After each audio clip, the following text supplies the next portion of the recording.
Is FEMA spending all of their money on migrants and leaving nothing left for the suffering U.S. citizens after two historically terrible hurricanes? That's what we're covering today on the Root of All Evil podcast. So just to get started, just by way of context, when we say FEMA, where does it sit among all the U.S. agencies? You'll see that we have, we got Treasury, Social Security. FEMA sits under Homeland Security, which has a budget of $122 billion. If we zoom in here, this is all of the components of the Department of Homeland Security 2024, the obligated amount. These are in billions. And FEMA, the Federal Emergency Management Agency, and the Disaster Relief Fund share a budget of $39 billion. The $39 billion is specifically obligations, which we should make a point are distinct from outlays, which is cash going out the door, as opposed to obligations being more promises. And then there's another concept here that we run into. It's the total budgetary resources. And the total budgetary resources are the amount available to incur obligations in a given year. Yeah, so that's like one of the first things here. Even when trying to answer the question, what's the budget of this agency? You've got a number of definitions you got to read through and different ways to think about every one of those different numbers already. Yeah, and this is kind of, when I was looking to answer this question, this was sort of the thread that I took. I mean, wanted to start at the top and sort of zoom in and try to figure out where the money went. That takes us to the next slide, which was to retrace my steps when I was trying to figure out essentially what happened to the money in the Disaster Relief Fund. I know I can go in and I can click down. There's a website which we'll share. Wow. Starting has at all the agencies, 8.7 trillion. You look at the Department of Homeland Security, 122 billion. Go down, we got the Disaster Relief Fund, amounts of the total, 38.7 billion. Yeah, that's right. We went from trillions down to tens of billions. But this is kind of where I ran into some issues, because when you click into the Disaster Relief Fund, they have a total budget of the 38.7 billion spread across three sort of sub budgetary categories. The first one really is the bulk of them. They're called the base and non-major disasters that had 37 billion. But I figured it would be somewhere in the disaster relief. And you click in down here and you get to grants and fixed charges, which they say is 864 million for 2024. But once it lists them out, you sort of realize that I'm looking at something else, because I can just see at the top that this does not sum up to the 864. So I'm not trying to suggest that the data is bad or something, but I'm clearly sort of missing. I'm clearly missing something. This is complicated. Yeah, the way in which these kind of the funds and the accounting works in the U.S. government is definitely a TBD, I think, from our side. But I was kind of curious as to this kind of larger bucket. And that's what I looked in before. So here's the 37 billion. And these numbers make a little more sense. So this is no longer in millions. And but even this, I was wondering, what is this? What does this have to do with the Disaster Relief Fund? A lot of money, the single largest item here, goes to the government of the Virgin Islands. The second one, the governor's authorized representative, which when you click down to there, I'm thinking is something to do with Puerto Rico. And that had 3.8 billion throughout 2024. But then I was kind of looking through this. I didn't really know what to make of kind of military departments, although a lot of them made sense. Law and public safety. There's one line down here called blank recipient that had 200 million allocated to it. And when I clicked into that, I was met with this webpage that basically just said, oh, the obligated amount for blank recipient is not 200 million, it's zero. And there's no associated awards. So I was kind of like, what's all right, worse, I don't accounting know. Yeah. incorrectly? So I was trying to, so my approach, I think, kind of landed somewhat of a dead end, only because I'm having trouble making heads or tails of, essentially how all of this accounting works. So what is going on? So taking that top-down approach, it's like, in theory, it makes sense. You should be able to start from the top and go all the way down to what's actually being spent. What are the real dollars? Like, what's on the ground? What's happening as a result of all this money being spent? running into some of those blank recipient 200 million issues that we saw before. Instead of top down, I thought maybe we come back to that central question a little more and take more of a bottoms up approach. Maybe that'll get us help elucidate a little more clearly what could be going on here. So specific to these claims about migrants. So like when I see these things, it's like, all right, this is a hot button issue. Is this just pure clickbait, pure rage bait people talk about on a contentious issue? So I wanted to figure out exactly, is it or not? And so going to FEMA's website, fema.gov, you don't have to search very far at all until you start to find some threads of what actually is going on here. So one of the first things I wanted to highlight was there's a program called the Shelter and Services Program. So this is a new program. So it said it was came from the Consolidated Appropriations Act of 2023 and is administered by FEMA in partnership with the U.S. Customs and Border Control. So I think at the very outset, I think that's where some of these, claims might be coming from that, FEMA's spending its money on migrants. So in this first case, it's, FEMA isn't necessarily spending disaster relief money, its money, but it's administering money from the Homeland Security Department overall. So right there, it's like we're already starting to play some semantic games here a little bit. And so starting to click around a little more. Again, you don't have to look very far. We'll leave some of these links below. One of the other headlines there on the right, basically it starts spelling out what is some of this money? Like how much is it? $300 million in direct funding and another $340 for this competitive award process. So this was for fiscal year 24. So that's in total $640 million that was allocated to this program. And so as we started looking into this, Luke, I think you took a closer look here. What precisely is this program? Yeah, so they're very transparent, to be fair, and they have a web page, and it's you can just keep scrolling all the way down, or you can even download a PDF version of it.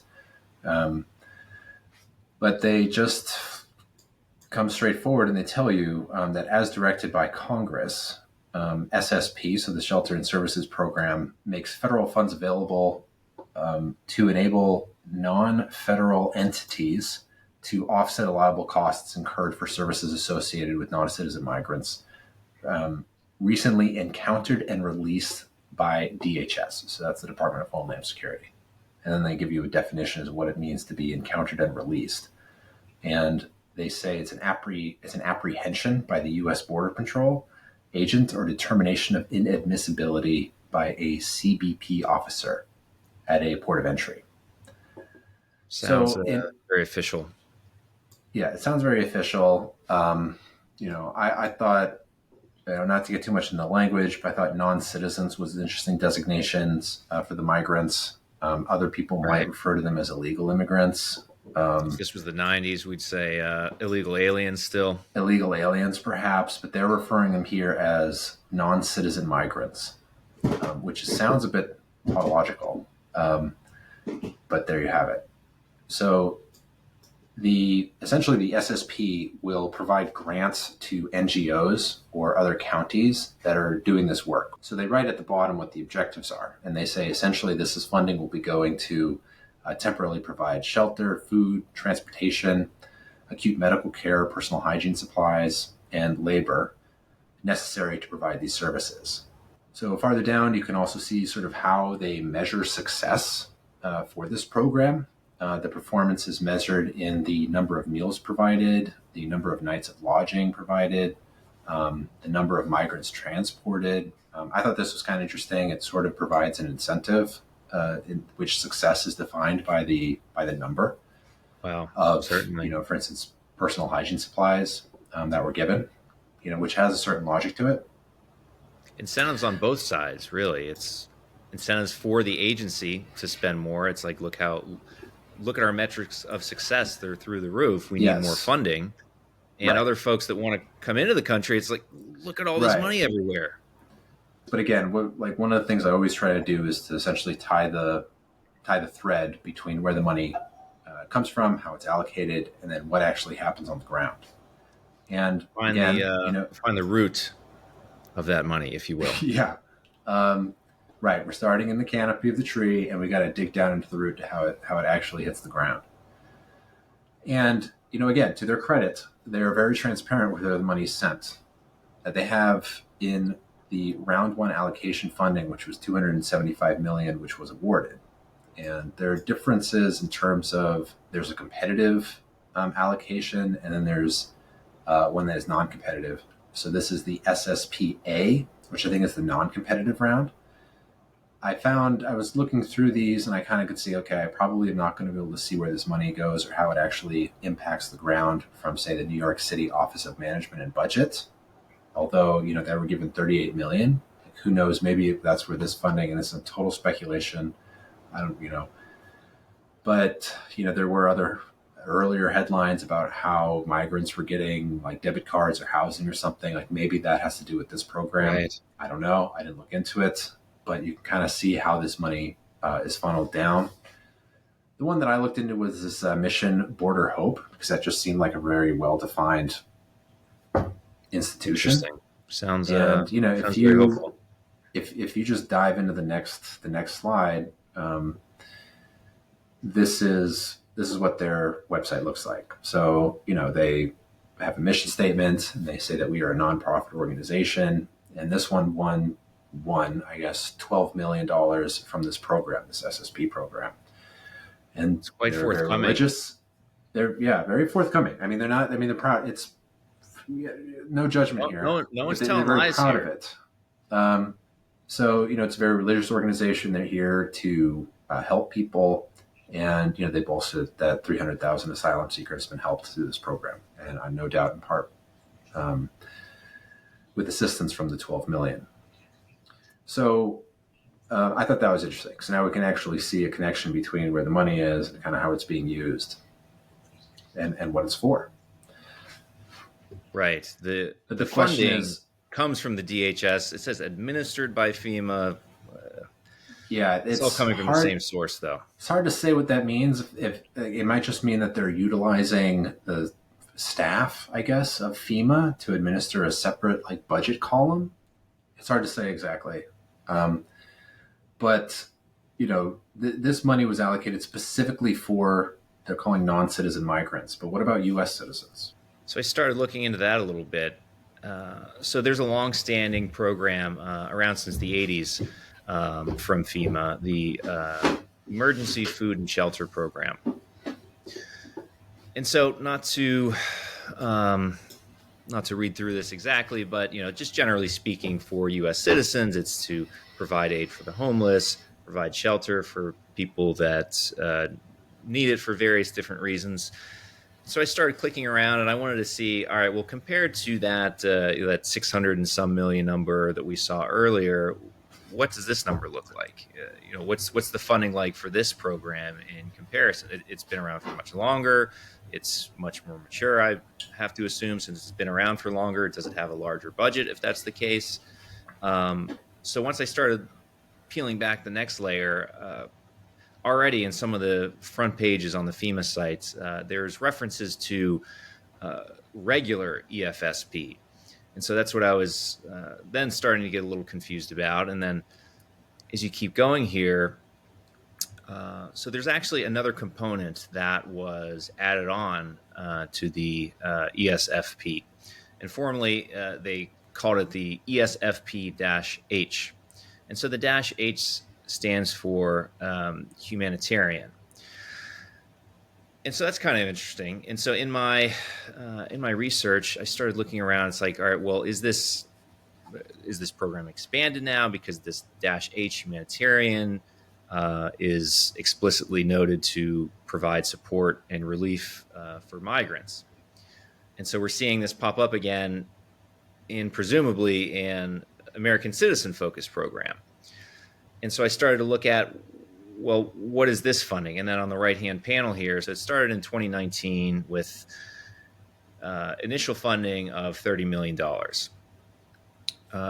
2020 was not present on this particular page, but we can see 2021, 110 million, 22, 150, now 23, we're 425 million. So we're starting to get pretty substantial pretty quickly, getting close to that 640 number that we saw obviously this year in 2024. Briefly coming through some of the descriptions of the program, but it makes pretty explicit references to migrant-focused funding. Since this is also a distinct line of funding within the EFSP, so it still didn't answer the question for me, what is the EFSP budget each year? So starting to dig into that, I had to move beyond just the upfront websites and then start digging around some of these numerous reports that, again, to their credit, a very substantial volume of these various PDF reports are published all over the place. So a quick snapshot here of one of the early pages in the 2025 report. So, planning for fiscal year 2025 currently. This table up top, it starts to break down over the past few years what the total budget for the DHS is.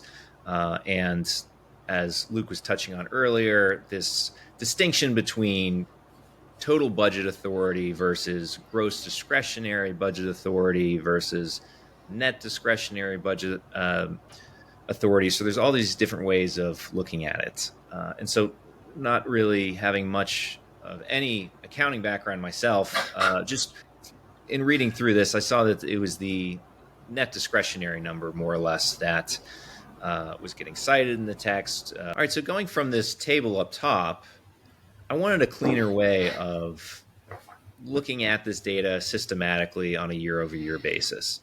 So right underneath that table here in the screenshot in the highlighted portion, I saw that every year they put this little blurb together, just very quickly pointing out any of the big ticket items or the overall net discretionary funding amount, and then some of the other notable items involved. So for example, fiscal year 25, it says, provides $62.2 billion in DHS funding. Then other things when controlling for TSA fee proposal, $2.7 billion there. And then additionally here, later on it says, similar for the net discretionary budget for the DHS overall. It also lists out each year what that value is for the disaster relief fund. And so that's also a distinct and different line of funding for the DRF as compared to that overall DHS value. And then interestingly enough, it says fiscal year 25 proposes $4.7 billion for a Southwest Border Contingency Fund to provide resources to the DHS when migration along the Southwest border conditions warrant additional capacity.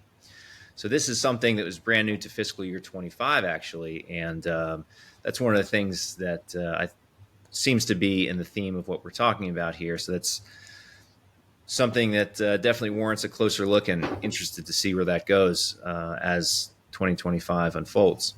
So in going through some of those last reports over the past 10 or 12 years or so, I wanted to get a sense for what these total numbers are over time. So for example, here, starting in 2013, on the blue line here, we've got that total DHS discretionary budget. So that's the $62.2 billion that was just on the previous slide. So that's the rightmost point, right above 60,000 there. And so these numbers are in millions, so right above 60 billion there. Underneath that in the red line, we've got the disaster relief fund budget as well. And each year till 2018, very minimal differences. We started to see the DHS budget increase a little bit, but really not so much just quite yet within the DRF. But then we see in 2019, moving into fiscal year 2020, there's a pretty substantial increase there. And so when I see 2020, I think COVID, but this is fiscal year 2020 planning. So this was written in 2019. And just interestingly enough, that large jump, it says that year FEMA proposes an increase of $12.8 billion to the DRF to support disaster declarations, including the recovery costs of Hurricane Harvey, Irma, Maria, and the California wildfires. okay, well, that makes sense. It's additional funding for those terrible disasters that occurred. And then in the following year, it's decreased again. And in that report, it says more or less that we've got enough rollover funding from that previous round. So we're back down to our typical levels again. All right, that makes sense. And then into fiscal year 22, that's when the explicit COVID references start. So I think that year there was over $9 billion to the DRF increase just for COVID related issues and all these different things. And so obviously the pandemic has since ended. In contrast to those previous storms, those previous hurricanes that first bump came from, that budget didn't go back down. So it jumped to about 20 billion that year, and it's slowly crept up each year. So this is what the overall DHS discretionary budget and the overall disaster relief fund budget looks like. So as I was talking about before, but what about the EFSP? So didn't actually get into any of the numbers yet, but started digging through some of these reports, and I finally found some things. Now looking at this chart, we've got two different things we're showing here. The first in this blue line is the EFSP annual budget. And so that number fluctuates between about 100 and 130 or so million dollars each year. And just a quick glance, it's pretty flat every year for the past 12 years or so. But that EFSP was augmented with this -H, this humanitarian component, like we said in 2019, starting with this relatively small 30 million allocation. So, small fraction of the overall EFSP.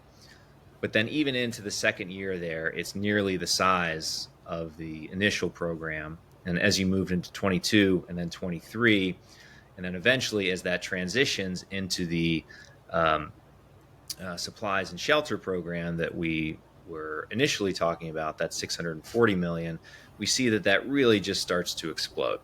So 2024, that's where that, towards the beginning of the video here, that 640 million came up. And then in looking through fiscal year 25, that number is not slowing down. It went from 640 to more than double to $1.4 billion for this program alone. So this is drawing this contrast that there's clearly a reallocation of priorities here on funding. So domestic EFSP has been quite flat. Perhaps they don't need additional resources. There's bigger issues, and we can very obviously see that through this EFSP-H, and then tacking on the new program that took over for that -H component more explicitly. So SSI, that's the Shelter and Services Program? Yes, that should say SSP. Got it. Okay. That's typo on my part. No worries. SSI, SSP, what's the difference? The Shelter and Services Initiative, I think I saw. Maybe that's was that it? I think that was it. Yeah. Perhaps. Maybe. As a percentage of the overall DHS budget, what's that relative size of some of these specific programs? And so this chart we're showing again, so that percentage of the total budget. So we see the DRF earlier on about 15% of the overall budget, and then we had that substantial jump to about 35%. Came down one year, but then again, it's returned to that point, and that seems to be where it stays. EFSP, this is on the right-hand axis here. It's a flat line. It is a very small percentage, about 0.2% of the overall DHS budget. And so again, so now this -H component and this yellow line, we can see that it started next to zero, next to nothing. Very quickly, it overtook the size of the initial EFSP program. And now in only a few years, it's now almost 2.5% of the entire DHS budget. I don't know where that trend is going to continue in the future, but it's a very clear statement of how priorities have changed within the organization, specific to how this budget is allocated. Those of you with a keen eye will actually realize here, this isn't a totally fair comparison just by glancing at this chart, seeing how steep that yellow line is. These are actually on different axes, so it's not a totally apples to apples comparison. So that's one of the last looks that I wanted to take at this data. More or less, I wanted to get a more accurate, what are the relative increases each year? And so this is more or less what that's showing here. So we've got the same 3 programs, same colored lines here. Blue line is the DRF from 2013 up till 2020. Quite flat. It was moving up steadily here and there. It actually decreased a little bit here and there. 2021, it had a substantial decrease, but then it was more than made up for in 22.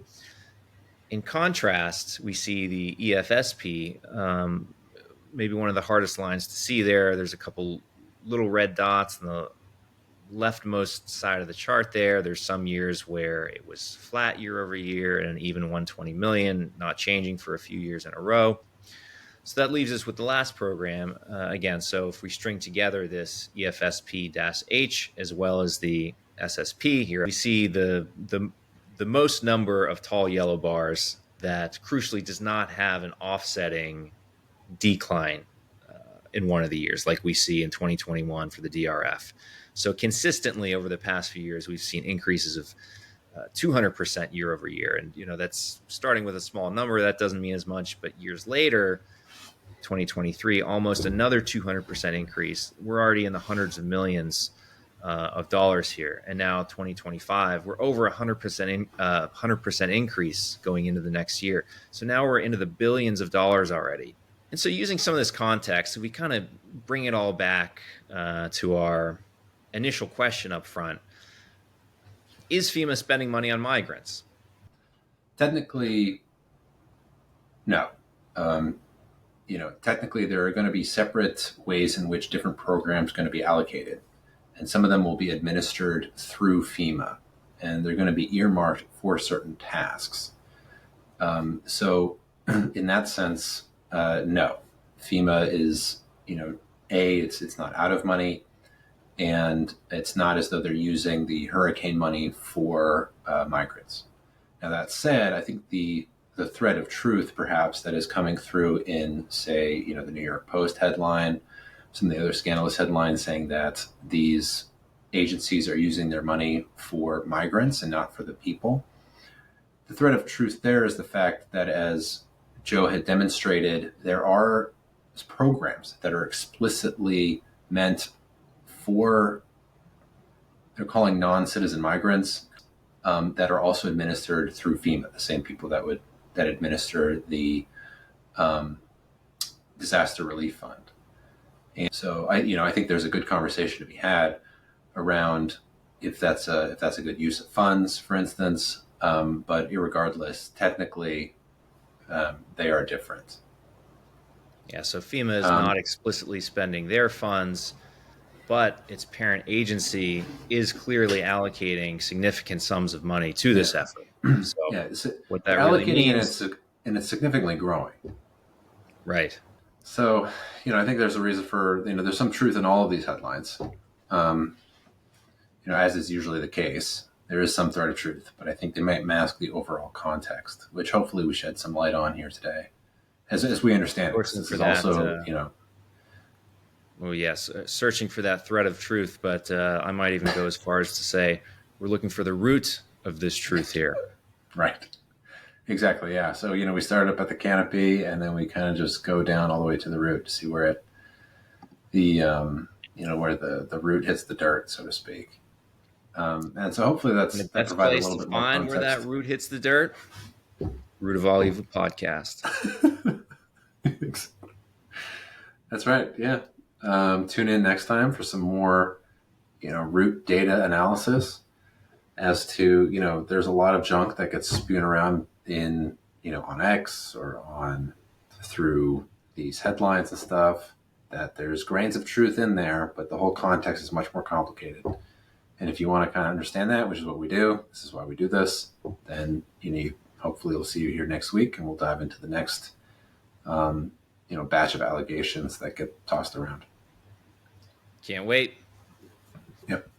All right. Well, thanks, Joe. Thanks, Luke. Good talking to you. And we'll see you next time. See you next time. Bye.